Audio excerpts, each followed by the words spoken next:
Shootin' the Shiznit is exclusively sponsored this month by spunklube.com. Spunk Lube is an award-winning personal lubricant that's fun. Spunk Lube is available in 4 varieties: hybrid, pure silicone, natural, and pink. The newest addition to the Spunk Lube family is Spunk Lube Pink. The pink formula is colorful and fun to use. It's a special hybrid formula that's non-sticky and non-staining. All of their products are shipped in discreet packaging from D Enterprises. Please go to spunklube.com and order a unique, fun-to-use personal lubricant.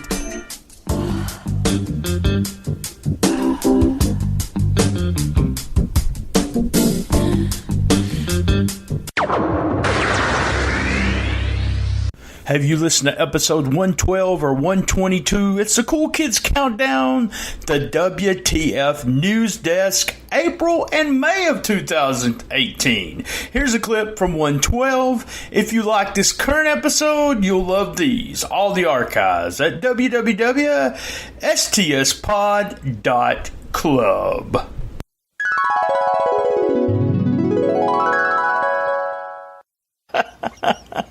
All right, so you got to tell me who's. I know Alexa Bliss got some new implants. Apparently, the ones that she did have were not up to par or something. So, who's the other two? I get those two girls totally mixed up. So, Billy Kay and Peyton Royce. You know what? Let me say something about them, and let me just say something about implants altogether. Okay, I'm not a fan. I have had my hands on a really, really expensive set of implants. They were absolutely beautiful, but What still. was his name? What was his name? His name was Bob, but he spent a lot of money on them. Actually, it was. It's a stripper story, but she let me fondle them because they were fakes, and I still said that I'd rather fondle the real ones. So, just not my kind of thing. I think the 3 girls, though, I think they look fantastic. I really do. I think the 2, Billy Kay and the other girls, what I say, Billy Kay and the other girl. I love that act, by the way. I absolutely love it. I think they suck in the ring, but I love their act. I really do. I'm a fan of their act. But so I'm a fan of the implants for television, but not to touch. So there you go. We are going to agree to disagree on this show. But anyway, I thought we were... 5, 4, 3, 2, 1, 0. Let's start the party.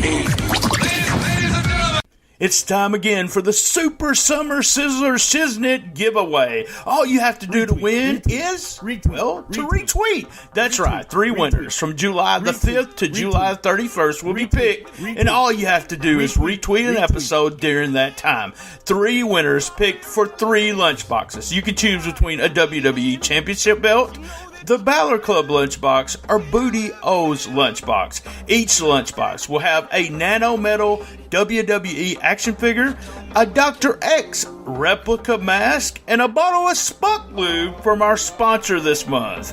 I will draw 3 winners on August the 1st. First place will get to choose which lunchbox that they want and see what extra prize is in the lunchbox. One person will not get anything in the extra in the lunchbox. One person will get a coupon for an exclusive all-in Shootin' the Shiznit t-shirt. And one winner, or, well, I guess you can call him a loser, will get a How Are You Doing t-shirt. That's right. So all you gotta do, brother, is retweet.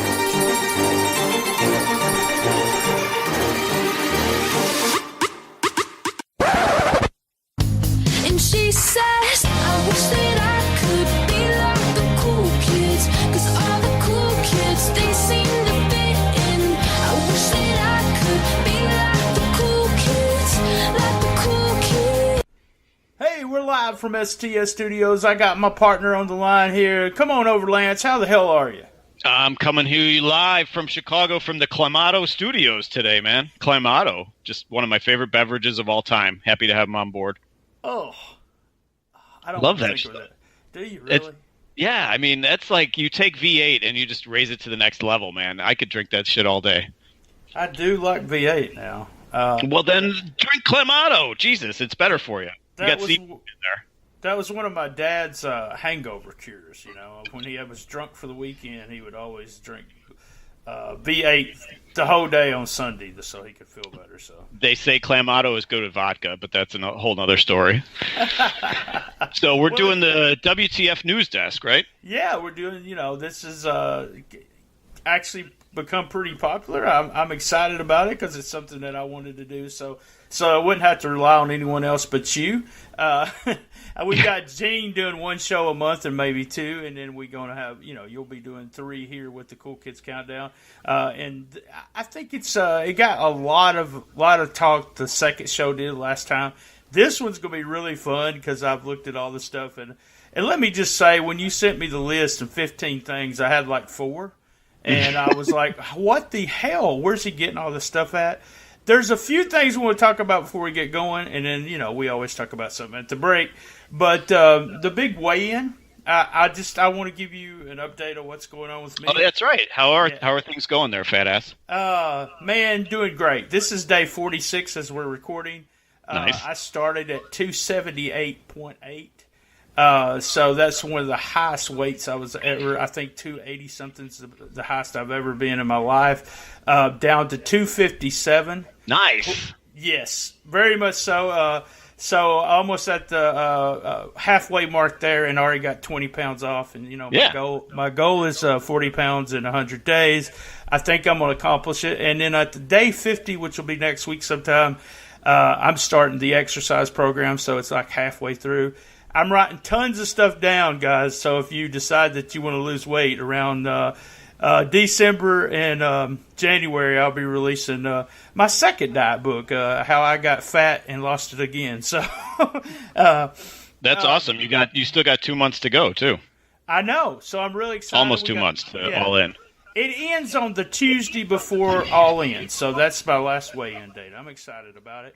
Also, we talked about all the details about the contest right there before the show started, but we also have you doing something special that we didn't announce during that. But you're actually doing all the interviews this month on Shooting a Shiznit. I am hosting the flagship. It will be turned over. He doesn't know what the hell he's done here by turning the reins over to me, but yeah. So the Tuesday shows will be my babies for the month of July. So really looking forward to it. We got some really fun interviews lined up. It'll be a lot of fun. It won't be like your normal podcast interviews. That's for damn sure. Hey, go ahead and spoil it. We talked about this on Twitter, so you can go ahead and tell them who your first guest is. The first one is this coming Tuesday is the Diamonds champion of Reality of Wrestling out of Houston, the lovely Hyan. So if you've seen her, let's see, on Shimmer, on Rise, on Reality of Wrestling, on on Fight Network or Fight TV. But she's an indie getting all over the place, and I think she's going places. So it was a lot of fun. We had a lot of fun talking to her. Great interview. I really enjoyed it. All right, guys, let's get started. 10 what the F moments here for the news desk. Hold on just a minute. Hold on. I got to play the news music.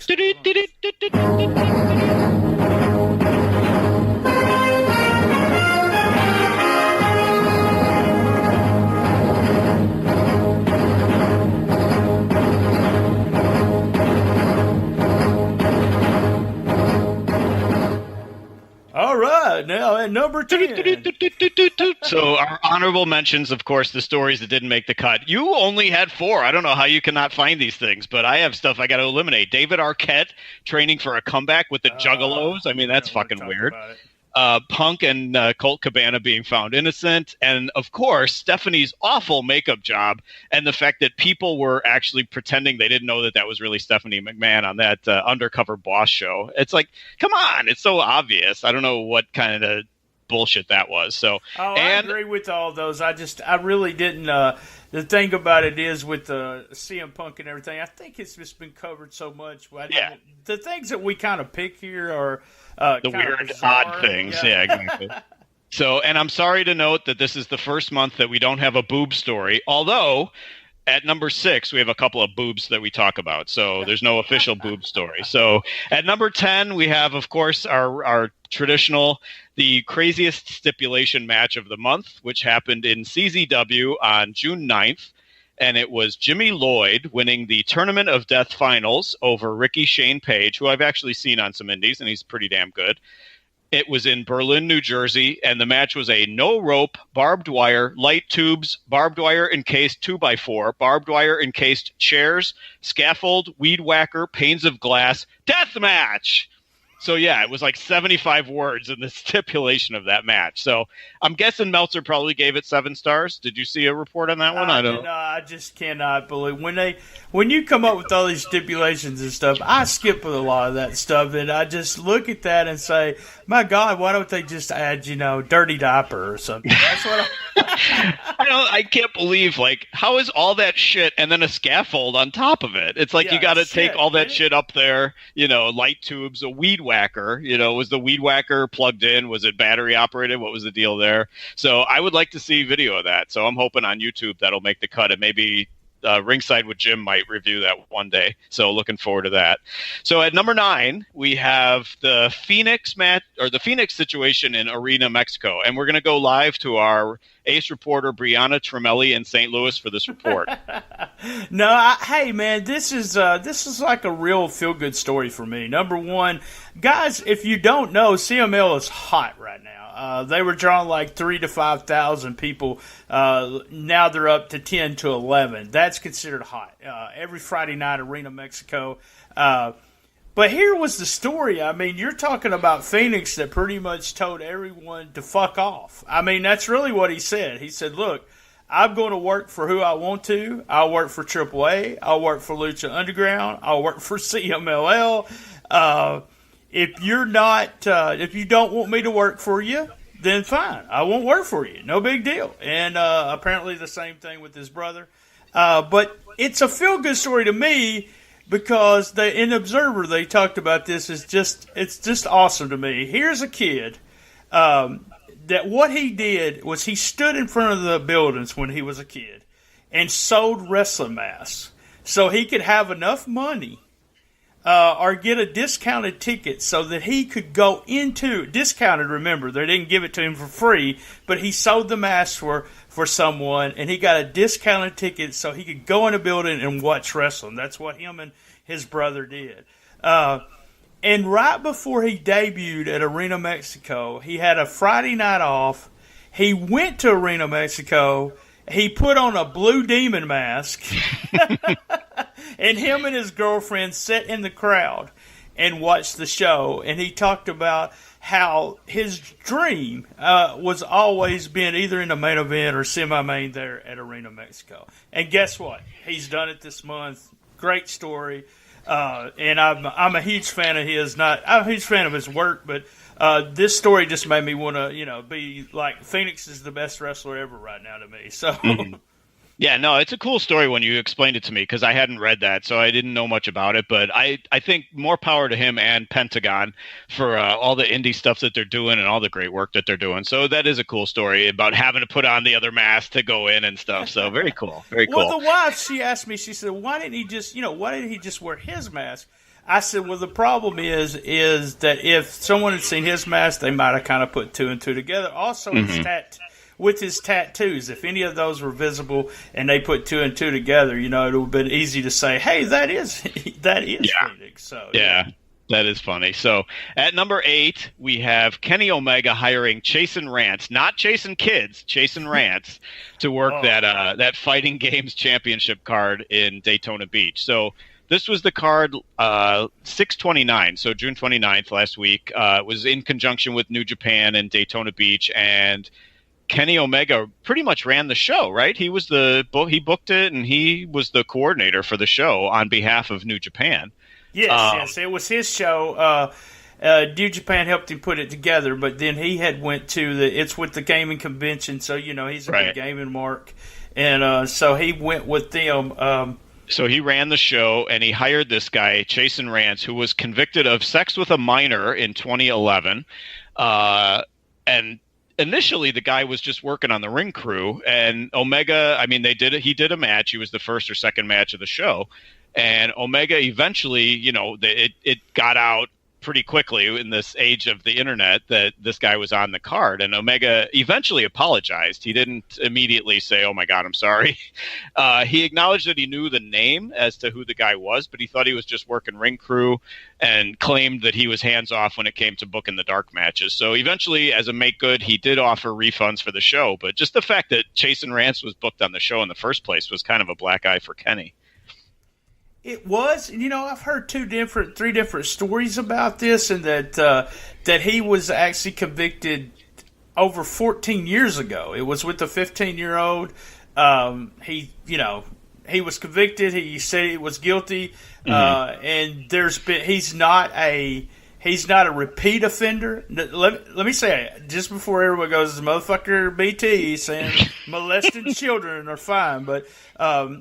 Guys, Keeping It 100 had a great discussion about this on the new episode about how if someone does something wrong and admits to doing it wrong and they know they're wrong for doing it and they serve the punishment and they don't repeat the crime, how long do you have to, how long do you actually have to keep saying I'm a molester? Right. He will be a molester his whole life because he's registered sex offender. But apparently, unfortunately, this guy's, one of these guys that guys in the business have counted on to do things for them. Conan told a couple of stories.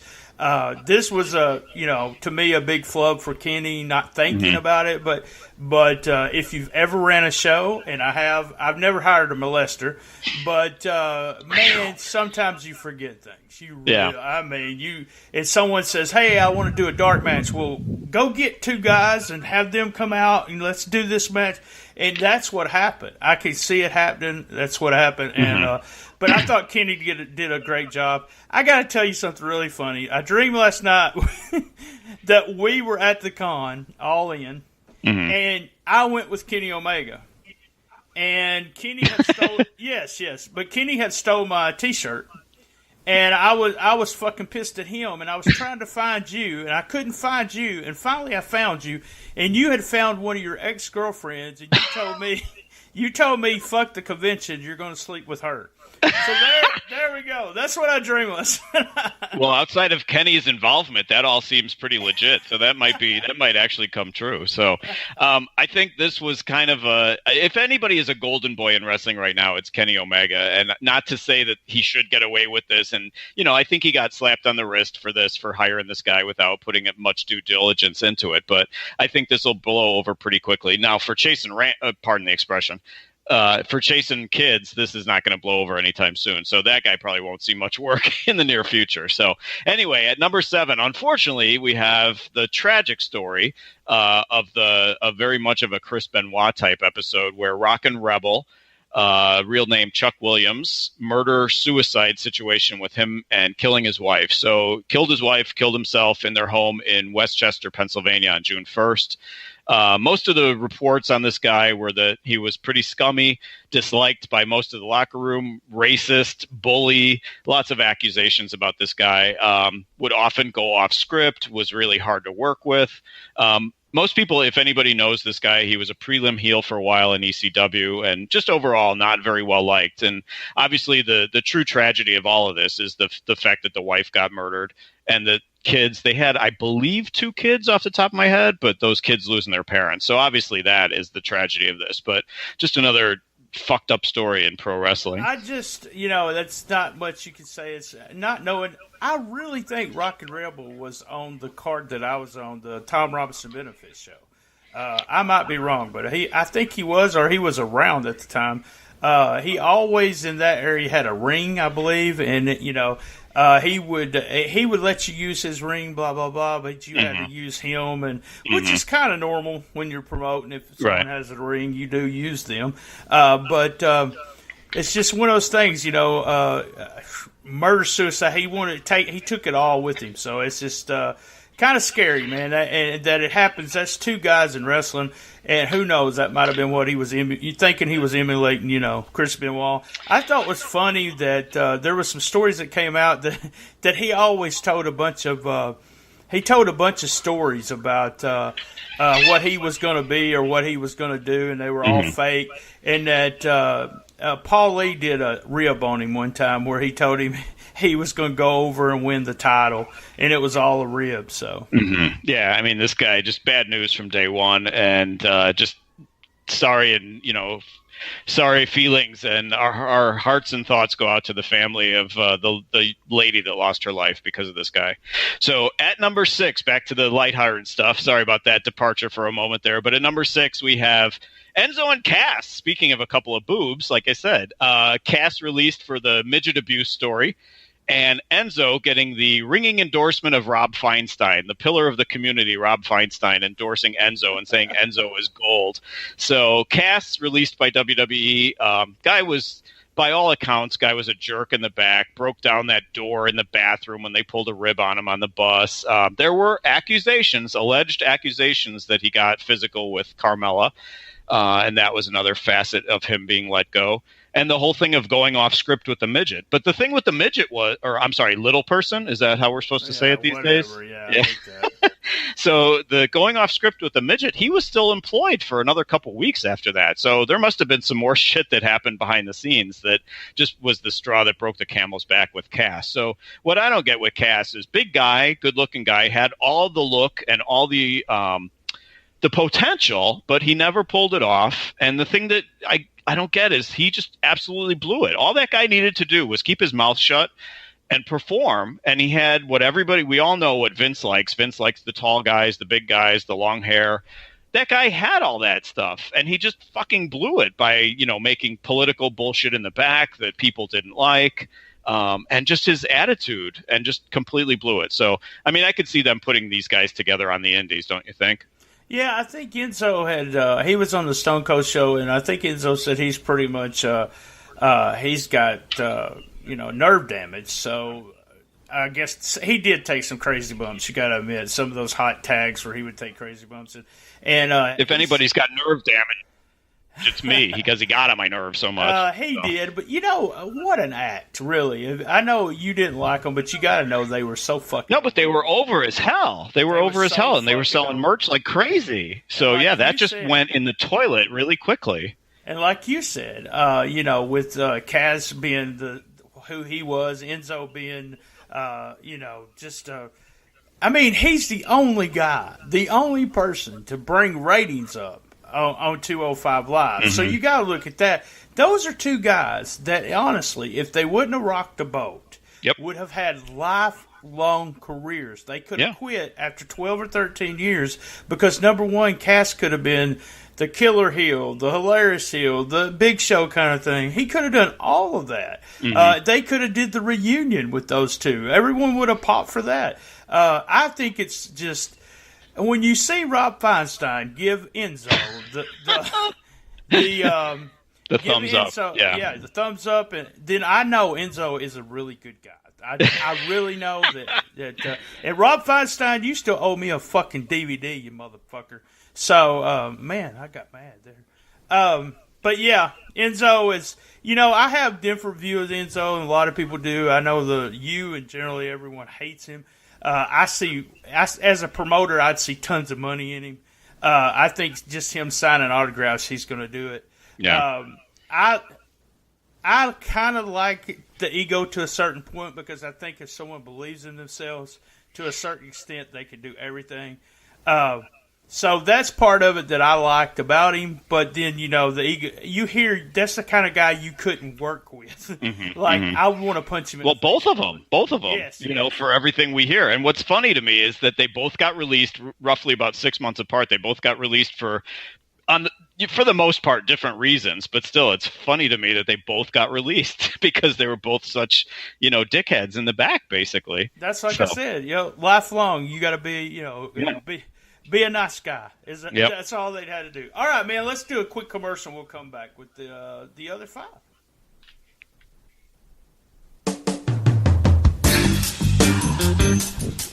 Shootin' the Shiznit is exclusively sponsored this month by SpunkLube.com. SpunkLube is an award-winning personal lubricant that's fun. SpunkLube is available in 4 varieties: hybrid, pure silicone, natural, and pink. The newest addition to the Spunk Lube family is Spunk Lube Pink.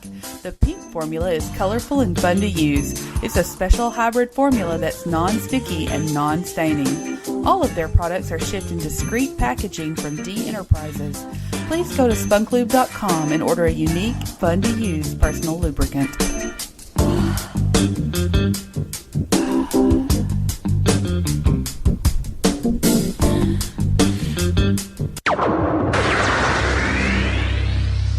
Hey, we're back here. We got 5 more to go. I have a few things I want to mention before we get going. I was fortunate enough to do the Conan intro, or the quick MC thing today for Keeping It 100. It's one of the most popular podcasts. Best I know, it's anywhere from 300,000 to 500,000 downloads an episode. Kind of nervous at first when I thought about it. And then I said, fuck that. I do this podcast all the time. And I did the intro. I had a great time. I want to thank them and JoJo. I'll do it again if they need me to. So it was really fun. And something, I wanted to say something real serious here. Me and you talked, a few inboxing and talked while we was doing stuff. Guys, just, and Lance knows this. He's had someone in his not his friend or anything, but just someone he knows also. But if someone is really like talking about suicide, talking about depression and everything, get them help. That's all. I'm not going to say go to the hotline, do anything. Yeah. I had to do something for somebody in my family last week, and the best thing to do is take them to an emergency room. The emergency room will put them and do care for them for like 3 days. And did a fantastic job with my family member, and so it's just, you got to get them. You got to get them to some help. It's people crying out for suicide. You may see someone doing it all the time, and you just sometimes you got to say, well, this person's serious, and if you have to put them in the car and take them to the ER, if they were bullshitting you, make them stay. I mean, the ERs will sign them in, get court orders on them, and the whole 9 yards. So just do something for them.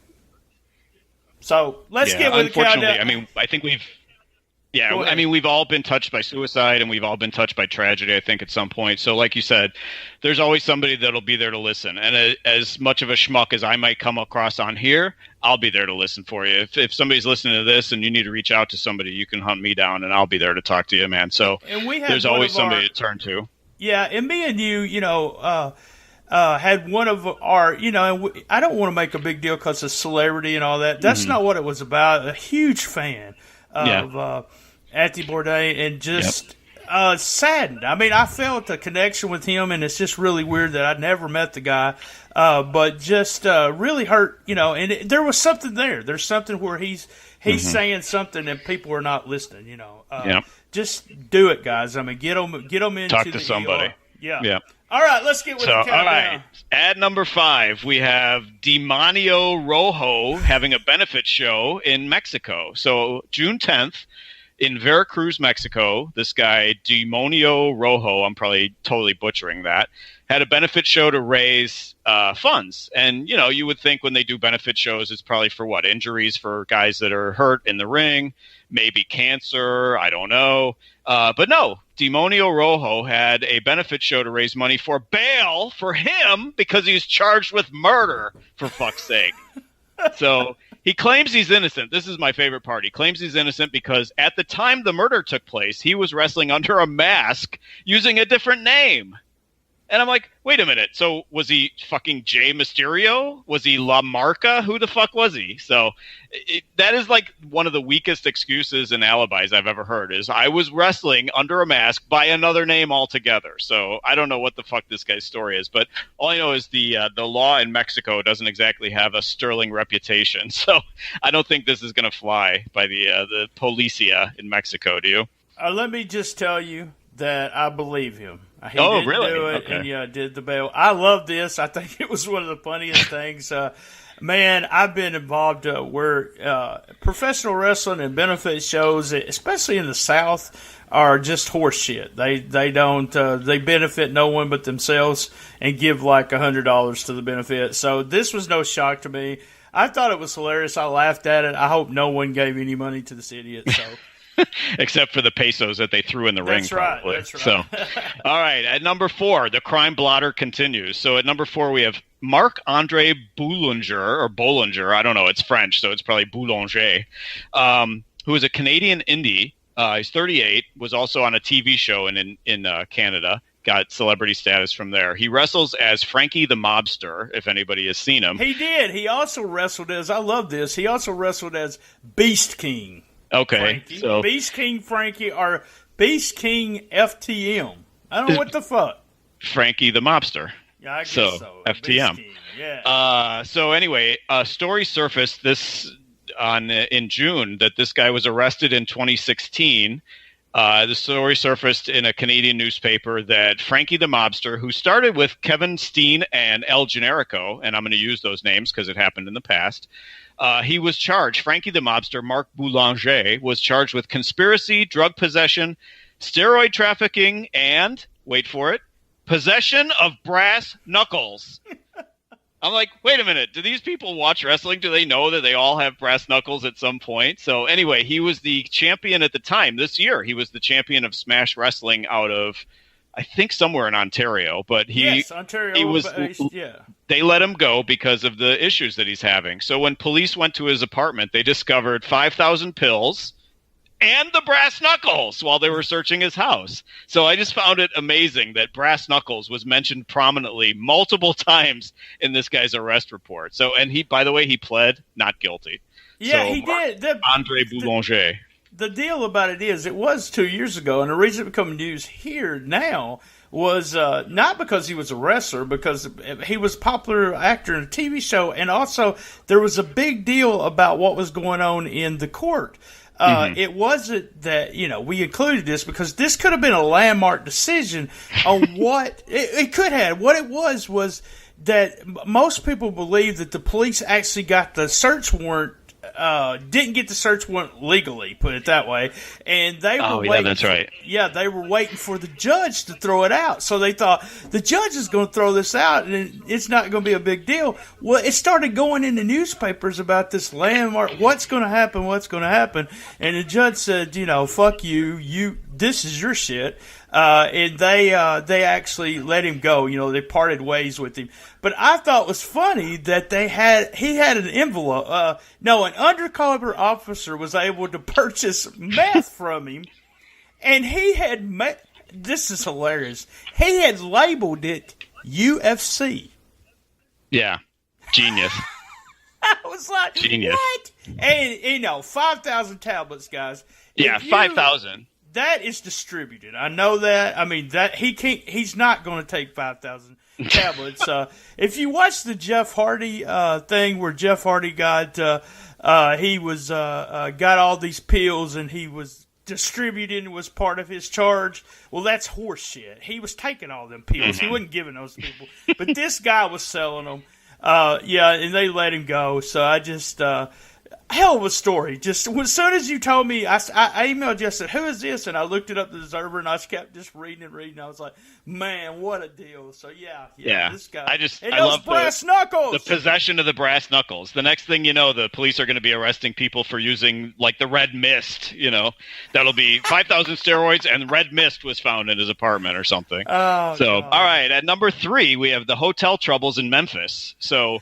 There's a lot of names here. We got Paige, Lana, Rusev, and Brian Christopher all involved in this. So we'll start with the Paige and Lana and Rusev. We had, let's see, when was this? This was on June 11th. Housekeeper Portia Williams was accused of stealing Lana's camera, which if that surfaces, there could be some interesting stuff on there. And money out of Rusev's wallet. So that was one thing in a Memphis hotel that they were staying in for SmackDown. And at that same hotel, settle down, Paige had to wait 2 hours for a salad from room service. Do they not know who Paige is? She's the fucking general manager, for Christ's sake. And they make her wait 2 hours for a goddamn salad. So anyway, so that was the first Memphis thing. And then, of course, the Brian Christopher situation. He was arrested on 6/5 for running up an $800 hotel room bill That's a lot of those fucking little cans of Coke, don't you think? Or Pepsi? I don't know. And his credit card bounced. So he was arrested for an $800 hotel room bill in Memphis. Okay, so the story of that was that first. Oh, hold on. You said page, and I forgot to do it. So let me go ahead and do it. And that Yeah, you got is. I have earplugs That's right. She's back. Yep. So in. She never left. She never fucking left. So stop He was playing with a friend, Brian Christopher that was working for a company that was supposed to be paying for the hotel. It's actually pretty normal for a company to have a company hotel and, someone stay for a week, which I still call horseshit. The Lawler kids, and I've had Kevin on my show, the Lawler kids have always been in, and I consider Kevin a friend, but I've even called him the black sheep of the family, and his brother's Brian Christopher, so that'll show you about Kevin Lawler. Kevin was in some trouble there in Memphis, too. There's been some kind of, quote-unquote dirt sheet guy that's been doing a site in Memphis, and I'm not even going to put him over, but he had Kevin's ex-girlfriend on a video interview, and she claims that Kevin is racist. He says the N-word all the time. By the way, she's black. I didn't tell you that. And that he wanted her to have her kids cut their dreadlocks out because he didn't want to be seen with kids with dreadlocks because they looked black. Aye. I'm serious. That's what she said, all allegedly. So the Lawler kids stay in trouble. So that's just, it's like, and that's why I never wanted to work on shows with Brian. I have a story with Brian that we'll have to tell, and I'll show the pictures and give links. But he was in a fight backstage that I was actually right in the middle of. And it was Wonderful. one of the craziest things that I've ever seen live. I mean, you could feel the actual heat of him trying to kill somebody. We'll have to go over that story sometimes. But that is just crazy. Just Brian and Kevin and, Paige, one more time for you. And that is. I'm back. She's back, right? Where's my goddamn salad? That's what I need to know. Where is my fucking salad? I'm the general manager of SmackDown Live, for fuck's sake. So, anyway, hey, BT, I hear there's a rumor that you got us a sponsor for the whole month of July, man. Oh, man, yeah. I mean, we've had all these people, cool kids, talking about it. There's been some kidding on Twitter about it. But, yeah, we got, spunklube.com. They're sponsoring every show in July. Spunklube.com. Now, I don't want to get too personal, and we don't want to creep anybody out, creep out the listeners or the guests. But have you and the wife, tried it? Man, I kid about this, and I've heard other podcasts say, well, I wouldn't take any money from a sponsor and blah, blah, blah. Hell, I'm a whore when it comes to advertising. If someone wants to advertise on my show, I'm going to advertise. But I also want to make sure the product's good. If I don't if the coffee company and I say the coffee sucks, since I don't like dark coffee, and you don't either, then I wouldn't do it. But let me tell you guys, this product's good. Me and the wife, we tried the pure silicone version, and let me say, we highly recommend it. Boom! That's right. Boom! All right. Back to the news. At number 2, we have the insane situation of Shinsuke Nakamura bit by a police dog. So, what the fuck? I mean, was it because he was so tall? Was it because he was Asian? Yeah, exactly. It was because he was a tall Asian guy. My hunch, now this is my theory, he does all those weird fucking contortions and body movements, like good vibrations in the ring and stuff. I think that spooked the fucking dog, and I think the dog just fucking bit him. Like, the dog is like, what the fuck is wrong with that Asian guy over there? I'm going to bite him because that's what we do. So, and also, where the fuck did this... It was what? A bomb dog. What happened was he was working out, and apparently he was a bomb dog sniffing bombs. Now, I'm going to be real racist here, and I'm going to borrow a joke from Keeping It 100. But it was either Disco and Conan, and I think maybe both of them said it was an old grumpy dog that remembered Pearl Harbor. Yeah, World War II. That's it. That's what happened, guys. I mean, all I could think of was that it was like Nakamura was walking around some back streets of the hood looking for a drug score or something, and the dog went after him. So obviously Nakamura, that is all alleged. That is parody. So I have nothing but respect for Nakamura. But this is the weirdest fucking story that a dog bite keeps a headlining pro wrestler from making appearances, from doing TV tapings. He hasn't been on TV in like a week and a half because of this fucking dog bite. So very much of a what the fuck story. Oh, it was just, as soon as I seen that, I hated it because, man, I had a fear of dogs. I'm going to make you laugh here. When I was a kid, I walked in this place, this business, and this dog, like, was so old, and I tried to pet it, and it was all pissy, and it bit me on the titty. The dog did. And I was like 8 years old, 8 or 9 years old. I was a little fat kid with big titties. And the dog bit me on the titty, but here's the best part. The dog didn't even have any teeth.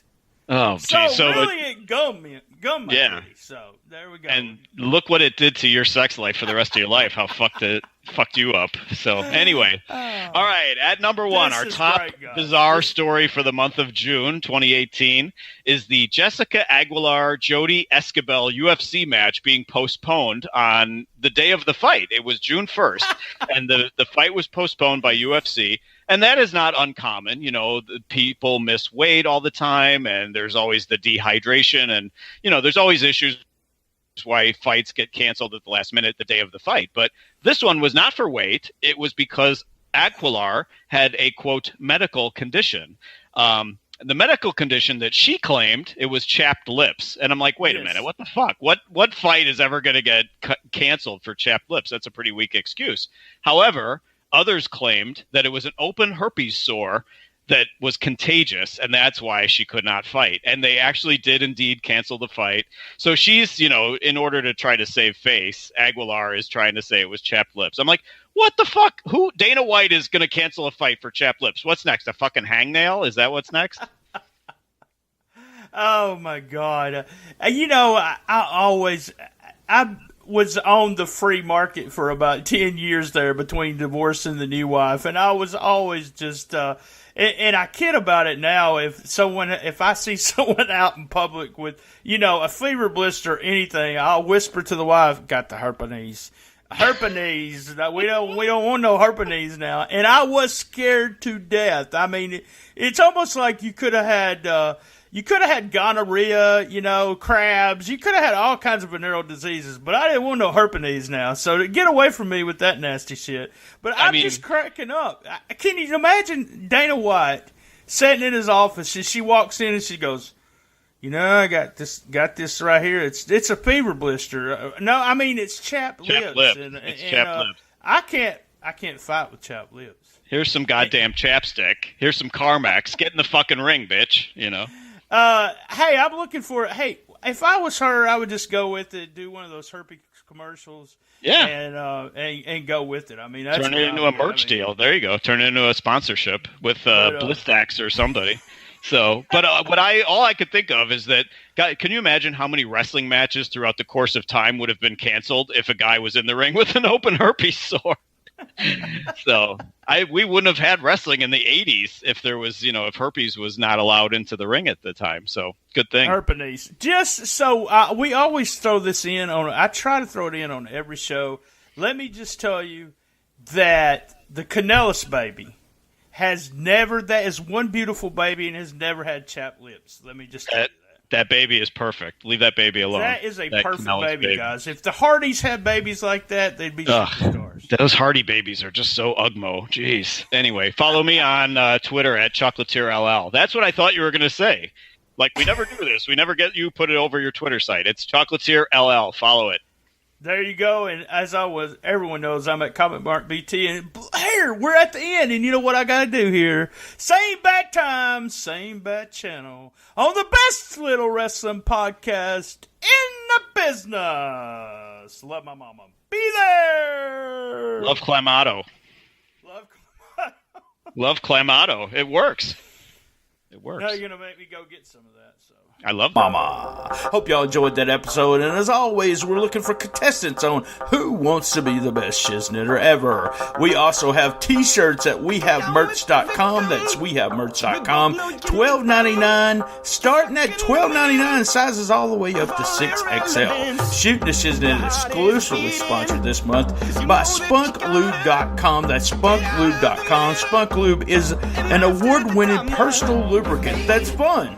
Spunk Lube is available in 4 varieties: hybrid, pure silicone, natural, and pink. You can reach me at Comic Book Mark BT on Twitter, BT Shooting the Shiznit on Instagram. We're also on Facebook. You can talk to us, me and Lance and everyone at Cool Kids Wrestling and MMA Talk Facebook group. We also have a Shooting the Shiznit Facebook group. All the archives are at www.stspod.club. You can listen to this podcast on SoundCloud, iTunes, Stitcher, Player FM, Podcast Addict, Spreaker, and other fine podcast players. I want to give a big shout out to my podcast bros, Suplex City Limits, Creative Control, Who's Right Podcasts, and P3 Radio. Also a big shout out to WrestlingNewsCenter.com, LocalsToLegends.com with Gene Jackson, who also has his podcast, and my old buddy Bob McGee at ProWrestlersBetweenTheSheets.com. If you like this episode and would like to donate to the show, then send $5 to PayPal at Brian_Trammell, Trammell, Tramel, at yahoo.com. Join us next week. You can't fight the friction.